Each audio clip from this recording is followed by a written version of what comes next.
Hello everyone, আজ বলবো গর্ভাবস্থায় কাঠবাদাম এবং কাজু বাদাম খেলে গর্ভের সন্তানের কি হতে পারে এবং খাওয়ার সঠিক নিয়ম কি, কিভাবে খেতে হবে, সম্পূর্ণটা জানতে পারবেন। তবে অনুরোধ করব ভিডিওটা না কেটে সম্পূর্ণটা দেখার জন্য। তো চলুন এবার জেনে নেওয়া যাক।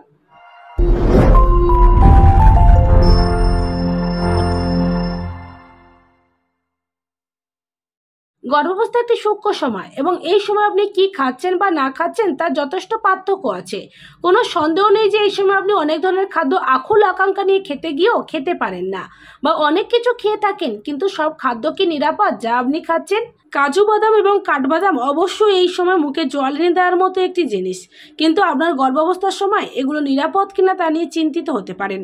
গর্ভাবস্থা পুষ্টিকর খাবার হিসেবে এই খাবার খুবই নিরাপদ, কিন্তু কিছু যত্ন সহ এটি খাওয়া প্রয়োজন। গর্ভবতী মা ও শিশুর জন্য বাদাম খুব উপকারী খাদ্য। মা ও গর্ভের শিশুর রোগ প্রতিরোধ ক্ষমতা বাড়াতে বাদাম কার্যকরী। তবে গর্ভবতী মায়েরা বোঝেন না কোন বাদাম তার স্বাস্থ্যের জন্য বেশি উপকারী, কতটুকু পরিমাণে খাওয়া উচিত আর কিভাবে খেলে হিতে বিপরীত হতে পারে। তো প্রথমেই জানুন কাঠবাদাম খেলে কি হতে পারে। গর্ভধারণের পর গ্যাস্ট্রিকের সমস্যার কারণে অনেক নারীরাই গরুর দুধ খেতে পারেন না, ফলে শরীরের পুষ্টির ঘাটতি দেখা দেয়। গরুর দুধের বিকল্প হিসেবে খেতে হবে আমন্ড বাদাম অর্থাৎ কাঠবাদাম। দৈনিক একটু কাঠবাদাম খেলে সেটি আপনার গরুর দুধের চাহিদা অনেকাংশেই পূরণ করে ফেলবে।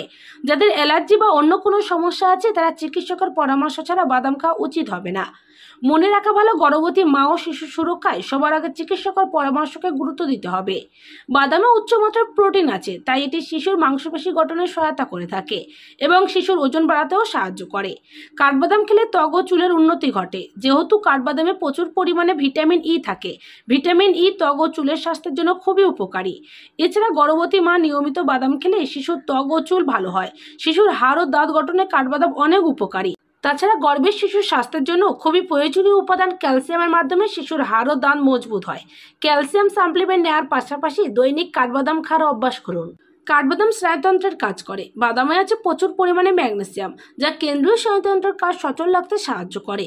এছাড়া শিশুর ওজন বাড়াতেও ম্যাগনেসিয়াম খুব দরকারি। কাঠবাদাম শিশুর মস্তিষ্ক গঠনেও কাজ করে। বাদামে থাকা ভিটামিন বি9 শিশুর মস্তিষ্ক গঠনে সাহায্য করে। এছাড়াও নানা জটিলতা প্রতিরোধে গুরুত্বপূর্ণ ভূমিকা পালন করে এই পুষ্টিকর উপাদানগুলো। ফলে গর্ভের শিশুর বিকাশে কোনো প্রকার বাধাপ্রাপ্ত হয় না। কাঠবাদামে রয়েছে প্রচুর পরিমাণে অ্যান্টিঅক্সিডেন্ট। কাঠবাদামের দুধ একটি অ্যান্টিঅক্সিডেন্ট সমৃদ্ধ খাবার, যা দেহের রোগ প্রতিরোধ ক্ষমতা বাড়াতে সাহায্য করে। বাদামে প্রচুর পরিমাণে ওমেগা 3 ফ্যাটি অ্যাসিড আছে, যা গর্ভবতী মায়ের হার্টকে ভালো রাখে। তাছাড়া কাঠবাদাম ভিটামিন ও মিনারেলসে ভরপুর। এতে আছে ক্যালসিয়াম, ভিটামিন এ, ভিটামিন বি12 এবং ভিটামিন ডি। গর্ভধারণের পর যারা মাছ মাংস খেতে পারেন না, তাদের শারীরিক পুষ্টির চাহিদা পূরণ করার জন্য কাঠবাদাম বেশ কার্যকর। এছাড়া গর্ভবতীদের হাড়ের সুরক্ষার বাড়তি পুষ্টি দরকার, তা বাদাম থেকে পাওয়া সম্ভব। বাদামে রয়েছে প্রচুর পরিমাণে ক্যালসিয়াম, যা শিশুর বিকাশের, হাড় গঠন এবং মায়ের শরীরের ক্যালসিয়ামের চাহিদা পূরণ করে। এছাড়া রক্তচাপ নিয়ন্ত্রণও করে কাঠবাদাম। অনেক নারী গর্ভধারণের পর উচ্চ রক্তচাপের সমস্যায় ভুগে থাকেন। কারো ক্ষেত্রে সমস্যা মারাত্মক হয়ে দাঁড়ায়, যা প্রিএক্লেমসিয়ার মতো রোগের কারণ হয়। এই রোগ মা ও শিশুর জন্য খুবই বিপজ্জনক। বাদামে প্রচুর পরিমাণে ক্যালসিয়াম থাকে, যা রক্তচাপ নিয়ন্ত্রণ করতে সাহায্য করে। ফলে গর্ভবতী মায়ের ডায়াবেটিস থাকলে ডাক্তারের পরামর্শে বাদাম খেতে পারেন। বাদামে অল্প মাত্রায় যে চিনি থাকে তা ডায়াবেটিস রোগীদের ক্ষতি করে না, তবু গর্ভবতীদের ডায়াবেটিস থাকলে অবশ্যই চিকিৎসকের পরামর্শেই বাদাম খাবেন। গর্ভবতী মায়েরা বাদাম খেলে ত্বকের সুরক্ষা দেয়। গর্ভধারণের পর অনেক নারীর মুখে ব্রণ, ত্বকের স্বাভাবিক রং পরিবর্তন লক্ষ্য করা যায়। এই ধরনের সমস্যায় ভুগে থাকলে কাঠবাদাম খেতে পারেন। ত্বকের সমস্যায় কাঠবাদাম খুব উপকারী। ত্বকের স্বাভাবিক সৌন্দর্য ধরে রাখতে সাহায্য করে। বাদাম দুধ ত্বকে লাগালেও ত্বক মসৃণ হয়। এছাড়া গর্ভধারণের সময় পেটের ফাটা দাগ হওয়াটা খুব স্বাভাবিক। এই সময় বাদামের তেল লাগাতে পারলে স্টেজ মার্ক অথবা ফাটা দাগ কমে যায়। এবারে জেনে নিন গর্ভাবস্থায় একজন নারী কতগুলো কাঠবাদাম খেতে পারবেন। গর্ভাবস্থায় একজন নারী তার শারীরিক চাহিদা পূরণ করার জন্য দৈনিক 5 থেকে 6টা কাঠবাদাম খেলেই যথেষ্ট।